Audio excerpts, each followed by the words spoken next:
नमस्कार, city centre show में आपका स्वागत है। मुंबई के वर्ली से मैं हूं पूजा भारद्वाज और शो की शुरुआत कर रहे हैं आज की सबसे बड़ी खबर यानी कि गोवा की खबर के साथ, जहां कांग्रेस को बड़ा झटका लगा है। पार्टी में बड़ी टूट हुई है। उनके 11 विधायकों में से 8 विधायक बीजेपी में शामिल हो चुके हैं, यानी कि 2/3 विधायक जो हैं वो अब बीजेपी का दामन थाम चुके हैं। कांग्रेस से बीजेपी में शामिल हुए गोवा के पूर्व मुख्यमंत्री दिगंबर कामत ने एनडीटीवी से बात की और उन्होंने बताया कि वो कांग्रेस से खुश नहीं थे। आइए आपको शुरुआत में सबसे पहले यही बातचीत दिखाते हैं। सौरभ शुक्ला ने उनसे ये खास बातचीत। हम इस वक्त गोवा में हैं और हमारे साथ हैं दिगंबर कामत साहब। दिगंबर कामत साहब गोवा के पूर्व मुख्यमंत्री थे, कांग्रेस के लीडर ऑफ ऑपोजिशन रहे और गोवा में सबसे बड़े नेता थे। आज इनके साथ कांग्रेस के 7 विधायकों ने कांग्रेस छोड़ दी है और वो बीजेपी में आ गए। कामत साहब हमारे साथ हैं एक्सक्लूसिव बात करने के लिए। कामत साहब, आप सीनियर लीडर थे कांग्रेस के, आप मुख्यमंत्री रहे, लीडर ऑफ ऑपोजिशन रहे। ऐसा क्या हो गया कि जब राहुल गांधी भारत जोड़ो यात्रा निकाल रहे थे तब आपने पार्टी का साथ छोड़ दिया और पूरी की पूरी लेजिस्लेचर पार्टी को ही आप लेके बीजेपी में चले गए? जी, मुझे अगर पार्टी छोड़ने की थी तो सबसे अच्छा मौका 2022 का इलेक्शन था। 17 एमएलए चले गए थे, 18 में से 17 गए थे, मैं अकेला बचा था। मैं भी जा सकता था, शायद आज मैं मिनिस्टर भी हो सकता था। मैं गया नहीं, मैं पार्टी के साथ जुटा रहा। मैं पार्टी के लिए काम किया, इलेक्शन में पार्टी के साथ मिलके काम किया। आई लेड फ्रॉम द फ्रंट। फिर भी पार्टी को कदर नहीं है।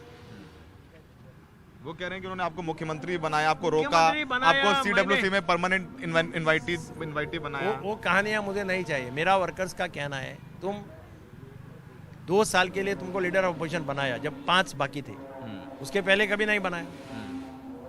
5 साल मैंने स्टेबल गवर्नमेंट दिया। स्टेबल गवर्नमेंट गोवा राज्य बनने के बाद, स्टेटहुड मिलने के बाद, अगर कोई चीफ मिनिस्टर 5 साल कंप्लीट किया तो वो दिगंबर कामत है। बाकी किसी भी मुख्यमंत्री ने कंटिन्यूअसली 5 साल कंप्लीट नहीं किया। आप रिकॉर्ड देखो। तो ऐसे आदमी को तुम लोग इलेक्शन के बाद बिना कंसल्टेशन कुछ ये करने के हुए तुम एक चिट्ठी भेजते हो कि you are appointed CWC member and leader of opposition से मुक्त करते हो। राहुल गांधी ने आपसे बात नहीं की? किसी ने बात नहीं की, किसी ने मुझे दिल्ली नहीं बुलाया, डिस्कशन के लिए नहीं कहा, कुछ नहीं। ये क्या पार्टी ऐसा चल सकती है क्या? I am answerable to the people, I am answerable to the workers.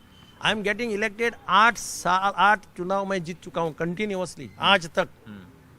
1994 से। यार बीजेपी मेरे लिए नई पार्टी नहीं है। मैं बीजेपी का सबसे पहला 4 एमएलए में से मैं एक था 1994 में। आज क्या कर रही है कांग्रेस? जो आपका पुराना वीडियो था महालक्ष्मी मंदिर का, जिसमें आपने ओथ ली थी, शपथ ली थी कि पार्टी नहीं छोड़ेंगे, वो ट्वीट कर रहे हैं। मैं भगवान में पूरा विश्वास करने, पूरा गोवा जानता है दिगंबर कामत भगवान में विश्वास करता है। तो लोग कह रहे शपथ तोड़ दी आपने, भगवान के सामने शपथ ली हुई, भगवान की भक्ति मुझे किसी ने सिखाने की जरूरत नहीं है। मैंने कुछ शपथ नहीं तोड़ी है। जो कहना है वो मैंने भगवान के सामने रखा है। जो भगवान ने निर्णय दिया वो मुझे मान्य हो गया। तो थोड़ा समझाइए भगवान ने कैसे निर्णय दिया? लोग गोवा में भगवान के यहाँ आप हर मंदिर में जाके देखो, एक लिंग रहता है और लिंग में फूल लगाते हैं। और कुछ भी काम है लोगों का, कोई बीमार हो गया तो हम वहाँ जाते हैं प्रसाद लेने, उसको प्रसाद बोलते हैं। और अच्छा प्रसाद, पर्टिकुलर एक फ्लावर है, उसका मीनिंग हर पंडित को मालूम रहता है। तो हम कहते हैं कि ये ऐसा है, अगर करने का है तो ये फ्लावर दे दो, नहीं करने का है तो ये फ्लावर दे दो।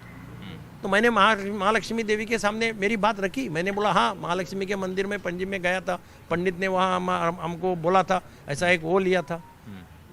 लेकिन आज का सिचुएशन ऐसा है, एक बाजू में नरेंद्र मोदी जी प्राइम मिनिस्टर देश को आगे बढ़ा रहे हैं।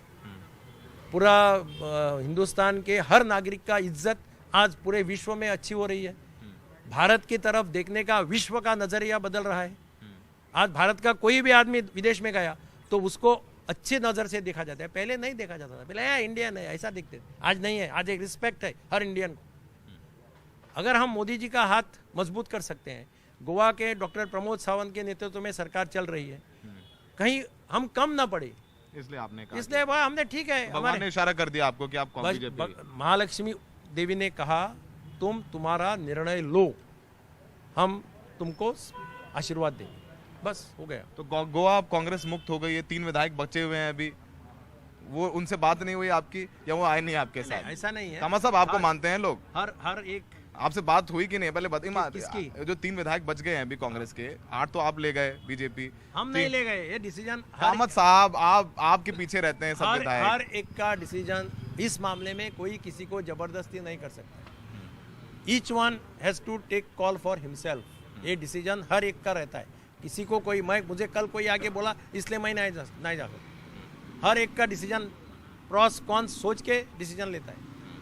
तो उन्होंने शायद उनको लगा होगा कि कांग्रेस में उनको अच्छा फ्यूचर है, ठीक है। कौन जबरदस्ती बीजेपी में क्या बनाएंगे? सरकार क्या हिस्सा बनेंगे? लोकसभा लड़ेंगे? अब अपने लोगों को तो बताइए सर, जो एनडीटीवी देख रहे हैं उनको बताइए। मैं आज राज्य में सबसे सीनियर लीडर हूँ। मुझे एक रिस्पेक्ट है गोवा की पूरी जनता से, मुझे एक रिस्पेक्ट है। गोवा मुझे एक अलग नजरिए से दिखता है। मैं जब बीजेपी के सेंट्रल लीडरशिप को मिला, मैंने उनके सामने एक भी कंडीशन नहीं रहा। मेरा ज्वाइनिंग अनकंडीशनल है। मैंने कहा कि मैं मेरा फेट आपके हाथों में रखता हूँ, जो चाहिए आप डिसाइड करें। अगर आपको सम्मान पूर्वक किन्होंने नहीं रखा तो क्या करेंगे? कुछ नहीं करूँगा, मैं पार्टी के लिए काम करूँगा। आम आदमी पार्टी कहती है कि अगर कांग्रेस को वोट दिया तो बीजेपी में लोग चले जाते, तो आम आदमी पार्टी बचे। पहले कांग्रेस बोलती थी आम आदमी बीजेपी का बी टीम है, आज आम आदमी बोलती है बीजेपी कांग्रेस बीजेपी का बी टीम है। ये चालू रहता है। ठीक है, थैंक यू हमसे बात करने के लिए। सुकेश चंद्रशेखर से जुड़े 200 करोड़ के मनी लॉन्ड्रिंग मामले में बॉलीवुड एक्ट्रेस जैकलिन फर्नांडिस आज दिल्ली पुलिस की आर्थिक अपराध शाखा पहुंची। वहां उनसे 8.5 घंटे के करीब पूछताछ चली। इसी मामले में अब नोरा फतेही से भी पूछताछ होने वाली है। जैकलिन, वुड यू से समथिंग? दिल्ली में आर्थिक अपराध शाखा EOW के दफ्तर में देर शाम तक पुलिस जैकलिन फर्नांडिस का बयान दर्ज करती रही। मामला मकोका का है, लेकिन फिलहाल बयान IPC के तहत दर्ज किया जा रहा है। दिल्ली पुलिस का कहना है कि फिलहाल बयान गवाह के तौर पर दर्ज किया जा रहा है। जैकलिन को 7 करोड़ से ज्यादा के गिफ्ट सुकेश चंद्रशेखर ने दिए थे, जिनमें एक महंगी गाड़ी भी शामिल है। दिल्ली पुलिस ये जानना चाहती है कि ये गिफ्ट जैकलिन ने क्यों कबूल किए। उन्हें सुकेश के आपराधिक रिकॉर्ड के बारे में पता था या नहीं, दोनों कितनी बार मिले और किन किन शहरों में मिले। उधर सुकेश से उनकी मुलाकात करवाने वाली पिंकी ईरानी भी EOW के दफ्तर में मौजूद रही। दिल्ली पुलिस के 5-6 अफसरों की टीम दोनों से पूछताछ करती रही। सितंबर के पहले हफ्ते में EOW ने इस मामले में एक अन्य बॉलीवुड अभिनेत्री नोरा फतेही की गवाही दर्ज की थी। जैकलिन के पक्ष की दलील है कि वो पीड़ित हैं और सुकेश के झांसे में आ गईं। लेकिन पुलिस का कहना है कि जांच में जो सामने आया है उससे लगता है कि वो सुकेश की असलियत के बारे में जानती थी। पुलिस के मुताबिक जैकलिन पहली बार सुकेश से जून 2021 में मिली। उस समय सुकेश पैरोल पर जेल से बाहर आया था। वो 7 अगस्त को रोहनी की जेल से फिरौती की मांग करते हुए पकड़ा गया। 11 अगस्त को जैकलिन ने अपना फोन डिलीट कर फिर से फॉर्मेट किया। पुलिस का कहना है कि ये सबूत नष्ट करने के बराबर है। वैसे इस मामले में ईडी भी आरोप पत्र दायर कर चुकी है और दिल्ली पुलिस भी रोहनी जेल से ठगी का जाल फैलाने वाले सुकेश चंद्रशेखर और उसकी पत्नी लीना मारिया समेत 11 लोगों के खिलाफ मकोका के तहत चार्जशीट 2021 में दाखिल कर चुकी है। दिल्ली पुलिस फिलहाल 2 मामलों में तफ्तीश जो है वो कर रही है। पहला प्रिवेंशन ऑफ करप्शन एक्ट के तहत है और दूसरा मकोका के तहत है। जैकलिन फर्नांडिस से दोनों में पूछताछ करनी बेहद जरूरी है, इसलिए माना जा रहा है कि अगले 2 दिन तक दिल्ली पुलिस उनसे पूछताछ करती रहेगी। नई दिल्ली से नीता शर्मा, NDTV इंडिया के लिए। कोलकाता में कल ममता सरकार के खिलाफ बीजेपी के प्रदर्शन के दौरान बीजेपी कार्यकर्ताओं और पुलिस के बीच झड़प हुई थी। ये तस्वीरें काफी चर्चा में रही थी। वीडियो में एक पुलिसकर्मी को पिटते हुए भी डंडों से देखा गया था। वहीं पुलिस की गाड़ी को आग के हवाले भी कर दिया गया था। अब इस मामले में 4 लोगों को गिरफ्तार किया गया है। सौरभ गुप्ता की रिपोर्ट देखिए।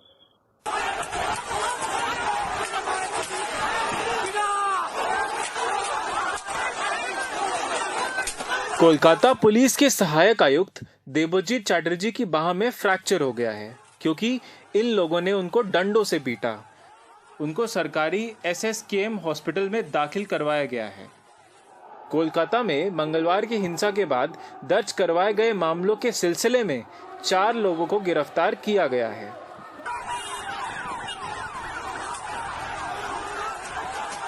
कोलकाता में बीजेपी के प्रदर्शन के दौरान पुलिस की एक गाड़ी को जलाने का ये वीडियो कांग्रेस खूब शेयर कर रही है।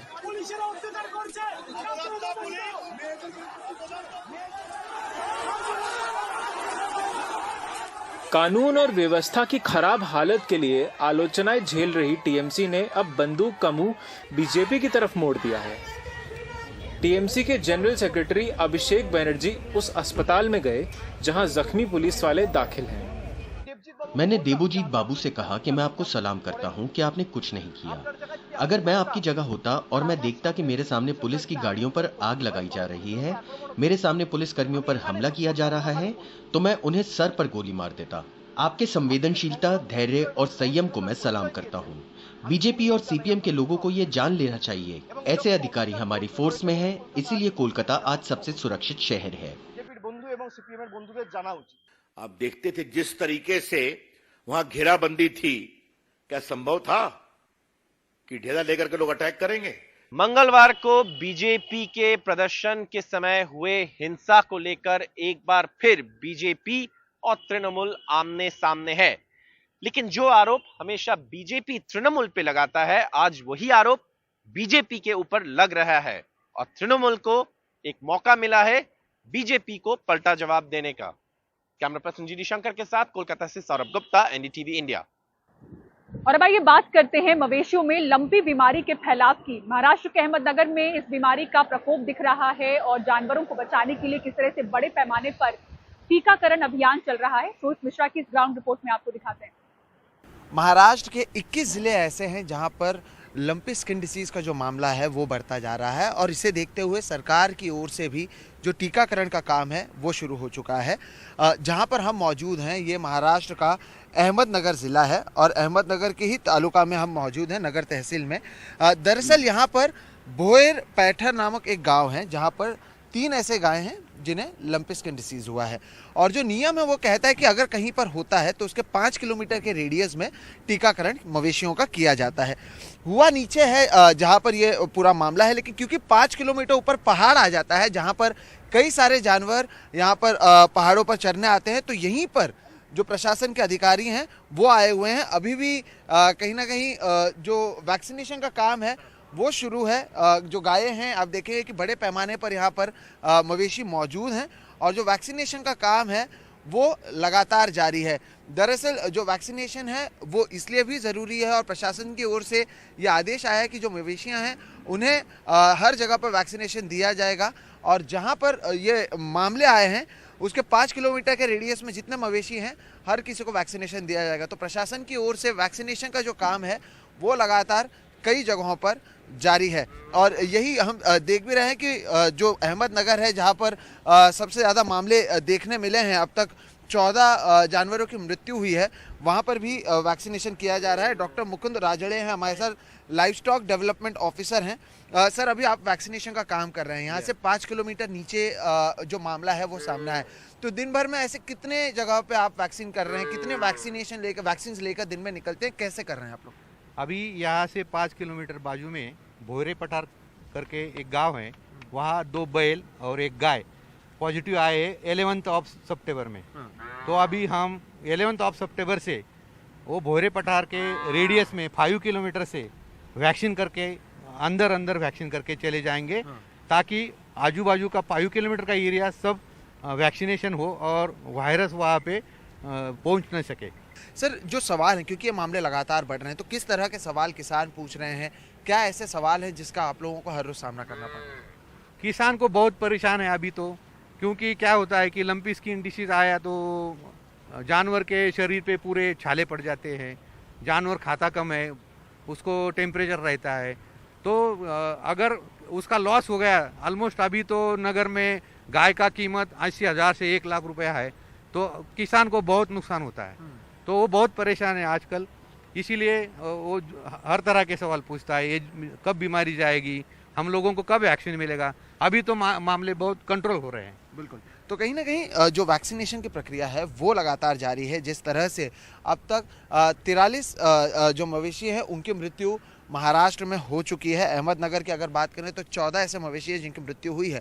क्योंकि मामले लगातार बढ़ रहे हैं इसलिए वैक्सीनेशन भी बढ़ रहे हैं, ज़मीन पर और गांव में ही नहीं बल्कि पहाड़ों पर जहां पर ये जानवर चरने आ रहे हैं, जहां पर ये मवेशी आ रहे हैं, वहां तक जो अधिकारी हैं वो पहुंचते हुए दिख रहे हैं और यहीं पर आकर ये जो वैक्सीनेशन की प्रक्रिया है उसे पूरा किया जा रहा है। अहमदनगर से कैमरा पर्सन राजेंद्र दयालकर के साथ सोहित मिश्रा, एनडीटीवी इंडिया। और अगर आप कार की पिछली सीट पर बैठे हैं तब भी सीट बेल्ट लगाना बिल्कुल मत भूलिए, क्योंकि दिल्ली ट्रैफिक पुलिस इसको लेकर अब बेहद सख्त है और चालान काटने का सिलसिला शुरू हो चुका है। परिमल कुमार की रिपोर्ट देखिए। संदेश की तख्ती भी हाथों में है और चालान काटने की मशीन भी। दिल्ली ट्रैफिक पुलिस एक्शन में। सख्ती उनके खिलाफ जो कार की पिछली सीट पर बिना सीट बेल्ट के बैठे हैं। नियम से चूके तो 1000 रुपए का चालान। पिछली सीट पर बैठने वालों को भी सीट बेल्ट लगाना अनिवार्य है। कानून में इस पर पहले से ही प्रावधान है। अब जो कि ये रिसेंट इंसिडेंट हुआ है उसके बाद ये चर्चा का विषय बन चुका है, तो दिल्ली ट्रैफिक पुलिस ने लोगों को जागरूक करने के लिए कैंपेन चला रखा है और जो कार्रवाई है वो भी स्पेशल ड्राइव के तहत की जा रही है। कार की पिछली सीट पर बिना सीट बेल्ट के बैठे जब यूसुफ का चालान कटा तो जागरूकता को लेकर मुहिम चलाने की बात भी कही और जब फिर आगे बढ़े तो सीट बेल्ट कमर से कसा मिला। राकेश नेगी भी चालान के बाद नियम के पाबंद नजर आए। इन्फॉर्मेशन दे या एक बार वार्निंग देनी चाहिए कि कि एक बार रोक दें तो नेक्स्ट टाइम के लिए कि सीट बेल्ट लगाएं।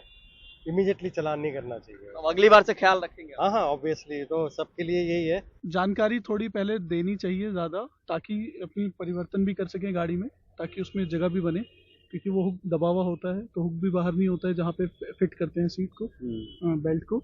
तो थोड़ी जानकारी पहले बढ़ा सकते हैं, उसके बाद ये चालान शुरू कर सकते हैं। कमर्शियल गाड़ियों में सीट बेल्ट यात्रियों ने नहीं लगा रखी थी। 1000 रुपए का हर्जाना ड्राइवर को भरना पड़ा। अब कह रहे हैं अगर यात्री सीट बेल्ट लगाने से आनाकानी करेंगे तो ट्रिप कैंसिल कर देंगे। अब आगे से क्या कहेंगे अपने पैसेंजर्स को? एक बार फिर पैसेंजर को मैं यही बोलूंगा कि सीट बेल्ट लगा लीजिए पीछे वाली। अगर वो लगाते हैं तो ठीक है, नहीं तो मैं कैब उसकी जो राइड है वो कैंसिल करनी पड़ेगी मेरे को। आपकी गाड़ी में सीट बेल्ट भी नहीं है ना? सीट बेल्ट है, निकाल रखा है। नहीं, वो टोचन कराया था तो निकाला था, फिर लगवा देंगे। फिर लगवाएंगे। साथ में पैसेंजर को क्या बोलेंगे? आपकी कमर्शियल गाड़ी है। हाँ, तो आगे से हम लोग सीट बेल्ट लगा के फिर उसके बाद गाड़ी चलाएंगे। कस्टमर बैठने के पहले बोलेंगे सीट बेल्ट लगा लो। अगली सीट पर ही नहीं, गाड़ी की पिछली सीट पर भी अगर आपने सीट बेल्ट नहीं लगाया तो चालान से जेब तो ढीली होगी ही, साथ में जान भी जोखिम में होगी। जानकार भी कहते हैं कि आमतौर पर पीछे की तरफ जो एयर बैग्स होते हैं, जब तक आप सीट बेल्ट नहीं लगाए रहेंगे वो नहीं खुलते। नई दिल्ली से परिमल कुमार, एनडीटीवी इंडिया। और अब खबर अगरतला से, जहां स्थानीय लोग रिहायशी इलाकों की सुरक्षा खुद करने के लिए मजबूर हैं। टॉर्च और डंडे लेकर वो रात भर पहरा देते हैं, क्योंकि डकैती और चोरी के मामले यहां पर लगातार बढ़ते जा रहे हैं और पुलिस पर से भरोसा घटता जा रहा है। रतनदीप चौधरी की एक ग्राउंड रिपोर्ट देखिए। त्रिपुरा की राजधानी अगरतला चोरों और डकैतों से बचने के लिए छोटे छोटे समूहों में आम लोग ही अपने इलाके की चौकीदारी करने लगे हैं। इन समूहों में हर आयु वर्ग के लोग होते हैं। लोहे की रॉड, स्टिक, लाठियों और बड़ी बड़ी टॉर्चों से लैस। ये काम पिछले 3 हफ्ते से चल रहा है। रात 11 बजे से ये लोग चौकीदारी शुरू करते हैं और सुबह 5 बजे तक ये सिलसिला चलता रहता है। 1 महीने में 10 से ज्यादा चोरियों और 2 डकैतियों ने लोगों का भरोसा पुलिस से उठा दिया है। सब लोग एक साथ मिलकर एक बैठक किया है। बैठक के बाद हम लोग ने डिसीजन लिया है कि हमारे यहाँ का जो माहौल है वो माहौल को बचाना है। चोरियों के सिलसिले में कुछ लोगों को पकड़ा भी गया है, लेकिन इन लोगों को रात की गश्त के दौरान आम लोगों ने ही पकड़ा है, पुलिस ने नहीं। लेकिन सबसे बड़ा संकट हथियारबंद डकैत का है, जो हाल ही में 2 घरों में घुसे, परिवारों को बंधक बनाया और जिन्होंने विरोध किया उनको जख्मी कर दिया और सारा कीमती सामान लेकर चलते बने। सेफ तो हम लोग नहीं है, सिर्फ अपने आप को प्रोटेक्ट करना और एरिया के लोगों को प्रोटेक्ट करना, सिर्फ इतना ही। उनके पिस्तौल और जो सुना है राइफल लेकर वगैरह लेकर आ रहे हैं, उसके सामने तो हमारे लाठी कुछ भी नहीं है, यही हम भी जानते हैं, लेकिन क्या करें। আমি চেষ্টা করব যেন প্রত্যেক মানুষ हम ये सुनिश्चित करने की कोशिश कर रहे हैं कि लोग सुरक्षित महसूस करें और हम उनकी संपत्तियों को सुरक्षा प्रदान कर सकें। ये बहुत साफ है कि डकैती, चोरी और अन्य मामलों में बढ़ोतरी हुई है और हम लगातार इस बढ़ोतरी के कारणों का पता लगाने के लिए जांच कर रहे हैं। कंट्रोल करा जाए कारणটা বের করার চেষ্টা করছি। 1 हफ्ते पहले ही पुलिस ने गैर कानूनी तरीके से सरहद पार करके बांग्लादेश से आने वाले 16 लोगों को पकड़ा, जो सेंगमारो के एक गिरोह के सदस्य थे। इससे कानून व्यवस्था को लेकर चिंताएं और बढ़ गई हैं। अगरतला से रत्नदीप चौधरी की रिपोर्ट, एनडीटीवी इंडिया।